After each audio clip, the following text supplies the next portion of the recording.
আসসালামু আলাইকুম সুপ্রিয় শিক্ষার্থী বন্ধুরা, কেমন আছেন? আশা করি আপনারা অনেক ভালো আছেন।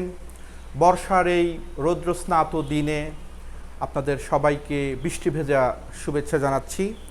আমি আবুল কালাম আজাদ, প্রভাষক বাংলা বিভাগ। আজ আমরা বাংলা ব্যাকরণের উচ্চারণের নিয়ম সংক্রান্ত তৃতীয় এবং সর্বশেষ প্রশ্ন নিয়ে আলোচনা করব। সাধারণত যারা অনেক ভালো করতে চায় ব্যাকরণের ক্ষেত্রে পরীক্ষায় এবং খুব কম সময়ে সহজ এবং সাবলীলভাবে প্রশ্নের উত্তর দিতে চায়, তাদের জন্য আজকের এই প্রশ্নটি এবং উত্তর দেওয়া আছে। একটু লক্ষ্য করুন, আমরা বিষয়টি বর্ণনা করছি। আগের ক্লাসে বলেছিলাম যে বাংলা ব্যাকরণের 1 নম্বরের যে প্রশ্নটি, সেখানে দুটো প্রশ্ন আসে, 1 এবং 1-এর ক এবং খ। ক নম্বরে বাংলা উচ্চারণের নিয়ম সংক্রান্ত একটি প্রশ্ন থাকে। সেখানে বলা হতে পারে বাংলা উচ্চারণের 5টি নিয়ম লিখুন, অথবা অধ্বনি, আধ্বনি, জধ্বনি, জফলা, মোফলা, বফলা, এইগুলোর উচ্চারণের 5টি নিয়ম লিখতে বলা হতে পারে, যে কোনো একটির। আর দ্বিতীয় নম্বর প্রশ্ন থাকে নিচের শব্দগুলোর উচ্চারণ লিখুন। এটাই সবচেয়ে মানুষের বেশি পছন্দের একটি প্রশ্ন। নিচের শব্দগুলো উচ্চারণ খুব সহজে সাবলীলভাবে লেখা যায় এবং পূর্ণাঙ্গ নাম্বার পাওয়া যেতে পারে এই প্রশ্নটির উত্তর লিখে। আমরা কিভাবে লিখব সে বিষয়টি লক্ষ্য করুন। দেখুন, আমরা এখানে বোর্ডে একটি উত্তর এবং প্রশ্ন দেওয়া আছে। নিচের শব্দগুলোর শুদ্ধ উচ্চারণ লেখো। এখানে প্রদত্ত শব্দ, এই পাশে উচ্চারণ আমরা লিখে দিয়েছি। যেমন প্রথমে আছে আসত্তি, উচ্চারণটা হবে আ স্বরে আ, শয়করে শো, তয় হসন্ত, মানে তয়ের উচ্চারণ উজ্জ্ব থাকবে, তয় শিক্ষার্থী আসত্তি। এরপরে ঐক্য, ঐক্য বানান ওই এর উচ্চারণ ওই, ও রস্বই ওই।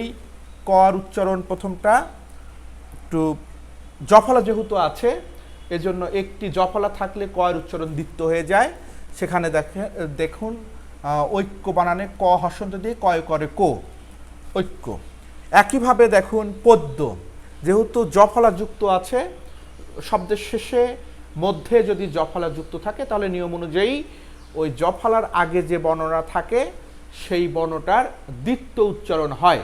সেক্ষেত্রে আপনারা খেয়াল করুন, পদ্য বানানটি এখানে যে আছে, পদ্য, প দ দয় করে, এখানে দটা দ্বিত্ব উচ্চারণ হয়েছে।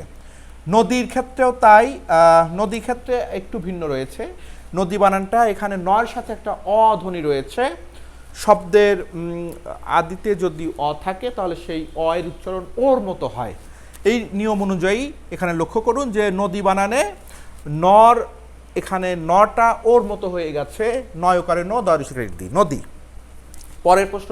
পরের যে শব্দটি রয়েছে সেটি একটু লক্ষ্য করুন। এখানে বিশ্ব বানানটি আমরা একটু দেখব। বিশ্ব, এখানে বয়ের শয়ের সাথে একটি ব রয়েছে। শব্দের নিয়ম অনুযায়ী শব্দের মধ্যে বা শেষে যদি একটি শব্দের সাথে আরেকটি শব্দ যুক্ত হিসাবে ব বর্ণটি থাকে বা ব ধ্বনিটি থাকে বা ব ফলা থাকে, তাহলে এই ব ফলাটি যুক্ত হয়ে যায়, মানে ডাবল উচ্চারণ, এটাকে বলে দ্বিত্ব উচ্চারণ। তাহলে ব ফলার দ্বিত্ব উচ্চারণ। তাহলে এটি কার সাথে রয়েছে আপনারা খেয়াল করুন, বয়রসিকারে বি শয় বয় যুক্ত, অর্থাৎ শয়ের সাথে রয়েছে, তাহলে স ধ্বনিটার দ্বিত্ব উচ্চারণ হবে, যেহেতু শয়ের সাথে ব যুক্ত আছে। সেক্ষেত্রে বয়রসিকার বি শয় করে শো, অর্থাৎ এই শটার দ্বিত্ব উচ্চারণ হয়েছে। আপনারা এই যে আমি এখানে একটা ডামি, অর্থাৎ আপনাদের বোঝার জন্য একটি প্রশ্নের উত্তর লিখে দিয়েছি। পরীক্ষার খাতায় যদি হুবহুব এরকম করে আপনারা লিখতে পারেন, তাহলে একদিকে যেমন আপনাদের সময় বাঁচবে লেখার ক্ষেত্রে, অন্যদিকে খুব কম সময়ে কম লিখে আপনারা একটি প্রশ্নের পূর্ণাঙ্গ উত্তর পেয়ে যেতে পারেন। আপনারা প্রশ্ন বাছাইয়ের ক্ষেত্রে অবশ্যই এই বিষয়গুলো আমলে নেবেন এবং সুন্দর সঠিক উত্তরটা খাতায় সুন্দর করে ঝকঝক করে লিখে দেবেন। আশা করা যায় আপনারা পরীক্ষায় কাঙ্ক্ষিত নাম্বার পেয়ে যাবেন। আপনাদের সবার মনোবাসনা পূর্ণ হোক, পরীক্ষা ভালো হোক, পাশাপাশি আপনাদের যে জানার যে আগ্রহটা, জ্ঞানের যে পরিধিটা সেটা বিস্তৃত হোক।